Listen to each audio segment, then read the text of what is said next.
Hello, my name is Kira, and today I'll be talking about the dog breed of pit bulls. Imagine a world in which you are an orphan who has lived with a group of other children for the past year. You awake to the sound of a knock on the door. You see that your best friend and roommate has already left for breakfast. As you head out the room in search of your friend, you see the other kids gathered by the window excitedly conversing. You see a possibility of adoption arise when a man walks in. You see him approach your friend. Apprehension swirls in your gut. You turn to leave. Nobody ever notices you anyways. Back in your room, the house grows quiet. You know the man has made his choice. You look out the window and see the man leading your best friend to the car. He seems kind. He'll be a good father to her. A tear rolls down your face as the distance between the two of you grows. The seasons pass, more children leave. You've grown numb to the disappointment. You've grown tired of raising your hopes only for them to shatter beneath your feet. Maybe in another life things would be different. Maybe if you were different. The sound of a bell breaks your trance. It's time for dinner. A smile falls upon your lips when you see the meal. They've made your favorite. Maybe life isn't as cruel as you once thought. After you finish eating, you go to stand, but notice that your vision is becoming increasingly blurry. A feeling of betrayal bleeds through your very being as you see the staff through the window. At least you'll get to see your parents again. You'll finally have the family you've always craved. This situation is a representation of what pit bulls experience in shelters. It's very common for people to completely ignore a pit bull once they read the label of pit bull and not even glance their way.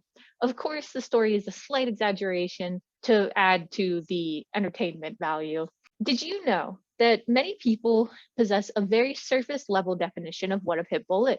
It's very common to hear a pit bull referred to as just a single breed. However, a pit bull is actually comprised of 4 different dog breeds, 3 of which I have put pictures of and listed on this slide.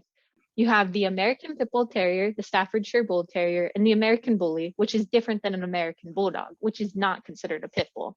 Up above that, I have the Merriam-Webster Dictionary, which mentions the fact that it's a hybrid of several breeds and goes into a little bit more of its history and the traits that it's known for, such as the fact that the pit bull was originally developed for fighting, particularly bull baiting, which is where the bull part of pit bull comes from.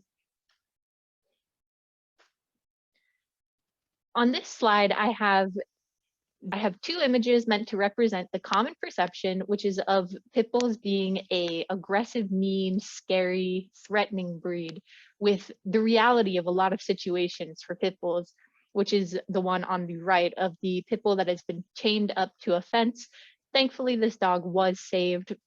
You commonly hear about pit bulls being aggressive due to their intimidating appearance and muscular build and the history behind what they were bred for, which is the bull baiting. However, pit bulls are one of the most abused dog breeds in the world, which I think can also attribute to the perception of these pit bulls and how they're viewed as mean. Because they are so commonly abused, there's a mistrust which can cause an aggressive response to unknown people because they've learned to fear the people around them. However, something that's commonly cited as support for the aggressiveness is statistics on the amount of bites that have been cited for the breed. However, these statistics are not fully accurate and do not take into account population size, which is important in terms of figuring out the likelihood of being bit by a dog breed.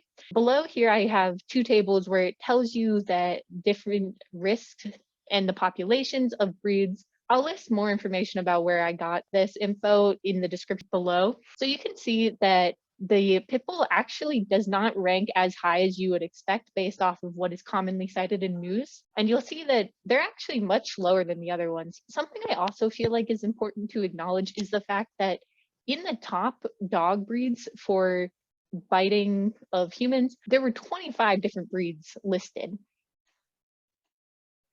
Up in the upper right-hand corner, I created a graph from results from a study. So it was a study that looked at the aggressive response of pit bulls versus other breeds.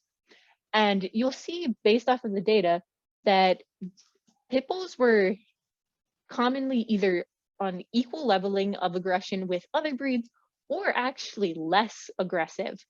So this study looked at situations like would a pit bull and the other dog breeds act aggressively to their owner, to strangers, to cats, if you take their food away, if you step over them, just things that commonly you would expect an aggressive response from.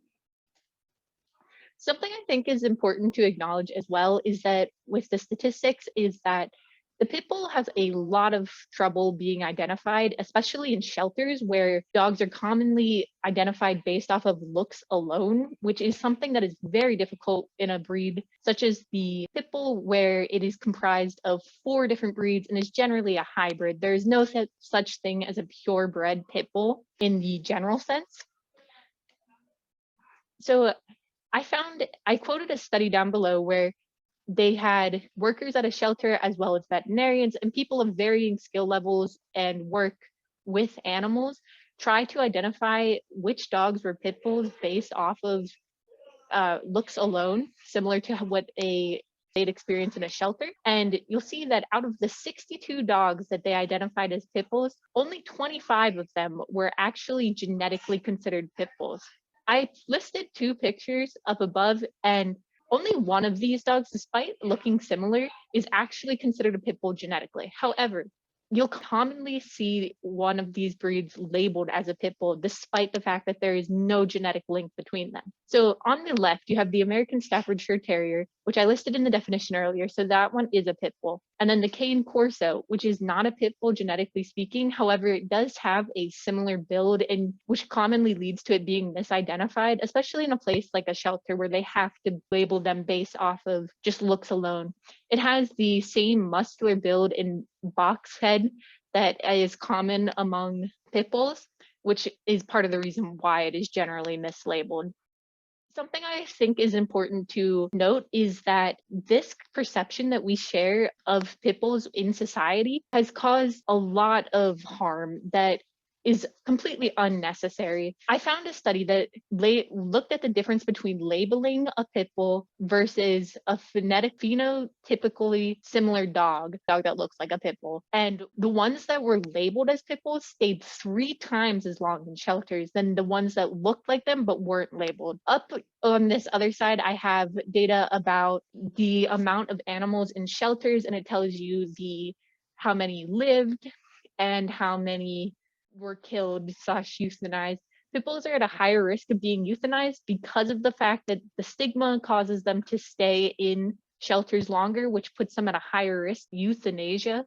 I also want to note that the data that I'm showing over on the left is for 2021. Overall, I think that we need to acknowledge the fact that stigma plays a very large role in society and causes a lot of harmful impact. And we need to learn to look past the surface and understand that words have power and can change the entire outcome of a person's life. Thank you for your time.